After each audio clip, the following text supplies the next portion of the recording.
California is taking a noticeable stand against President Trump's crackdown on illegal immigrants. It is Sacramento tonight versus the White House as lawmakers there are moving forward on a controversial bill. KCAL 9 political reporter Dave Bryan shows you the latest on California's push to become a sanctuary state. Dave? It's already passed the state Senate, and now today a big step in the direction of passing the state assembly. We'll have to see. The heated debate on the California state sanctuary bill continued today at a committee hearing in Sacramento. Supporters calling for protection of undocumented immigrants who are peaceful and productive members of our society, while opponents claim the bill would allow the release of dangerous criminals and could backfire if billions of federal dollars are taken away as a result. A big victory in Sacramento for the controversial California Sanctuary State Bill, also known as SB 54. On an 8-3 vote, the State Assembly Judiciary Committee approved the bill, which would move California one more step forward to challenging the Trump administration's crackdown on undocumented immigrants. Under constitutional threats from a reckless Trump administration. State Senate President Kevin De Leon from Echo Park is the author of the bill, which he says will protect innocent, law-abiding, productive, undocumented immigrants from being harassed and deported by the Trump administration. We will protect those who have contributed to making California the 6th largest economy in the world. And we will not be intimidated by the Trump administration's gun-to-the-head method to undermine the fundamental values that make our state and our nation great. The bill would provide additional protections to immigrants, for example, forbidding state and local law enforcement officers from getting involved in federal immigration enforcement.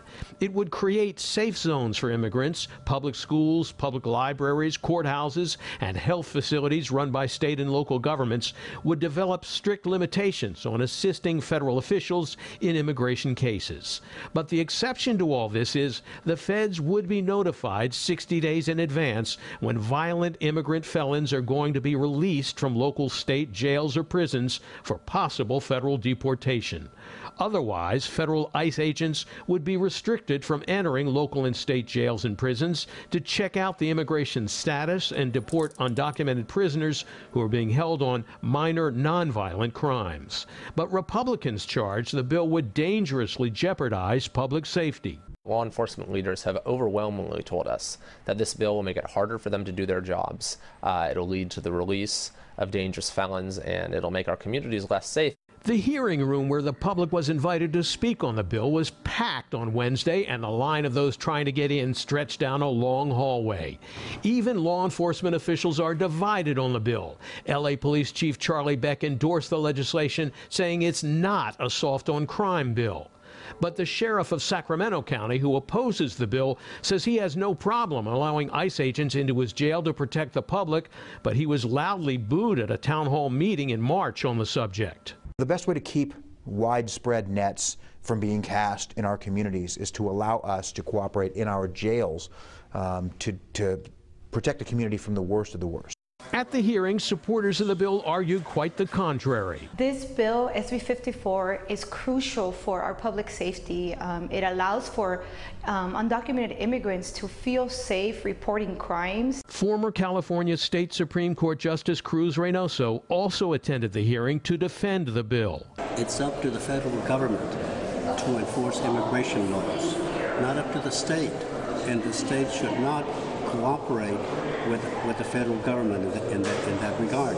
But opponents like the sheriff of Santa Barbara County told the committee that making California a sanctuary state could jeopardize billions of dollars in federal funding for the state, as well as creating more crime problems than it fixes. It is in the interest of all of our communities, and especially the immigrant community, that dangerous offenders who are in this country illegally be deported.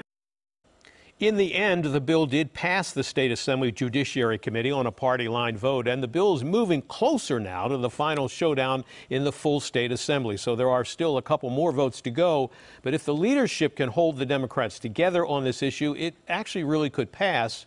And then what happens? Yeah, a lot of questions tonight. I have a question for you. Okay, The sanctuary state debate really focused a lot on crime today. Yeah. But what about the possibility of losing federal funds as a result? That's a big piece of this. Don't kid yourself. It definitely could happen. Many supporters argue California needs to adopt this bill as a matter of principle, that the state should stand up to the harassment of undocumented immigrants from the Trump administration. But there is what could be a very important federal funding component as well. Just last week, the House passed a bill to punish sanctuary cities across America. Presumably, that kind of bill would include some form of pulling back on federal funds for California if it joins the sanctuary movement as a state. It's unclear how far the punitive cutbacks could go, but it's pretty clear that President Trump isn't exactly feeling the love for California already, and he would probably see this bill as really rubbing it in, Lena.